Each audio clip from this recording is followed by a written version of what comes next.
Hello বিয়াস, সবাই কেমন আছেন? আশা করি সকালে ভালো আছেন। বিয়াস দেখেন, আমার এই ফ্লোরের কাজ করলাম, এই একটি রুম।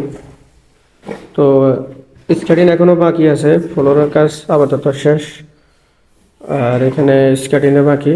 তো এই রুমটাও করতেছি, এই রুমটাও কমপ্লিট হয়ে গেল। এখানে আলাদা জয়েন করে দিছি, কারণ এটা রুমের দরজা লাগাইলে এটা দেখা যাবে না। তার কারণে যদি নিজ জয়েন বরাবর সিধা করি তাহলে আপনার কাটা হয় বেশি।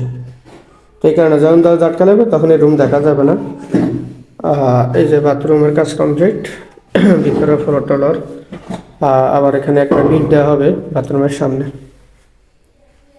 আর এই রুমটা আপনার এক জয়েন্টে হবে, কারণ এই রুমটা অনেক বড়। এই জয়েন্টটা খোলামেলা, দেখেন একটি জয়েন্টের লগে মিলে নিছি।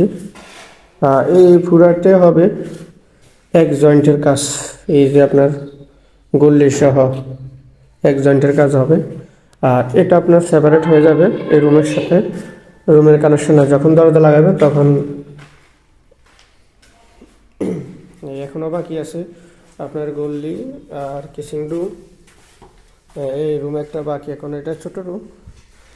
আর এই যে আমার কিচিংয়ের কাজ এখনও বাকি রয়ে গেছে, ফ্লোরে ওগুলো করবো। তো আজকে যতটুকু পারি এতটুকু কাজ করব। তো সবাই অবশ্যই লাইক শেয়ার অবশ্যই করবেন সবাই।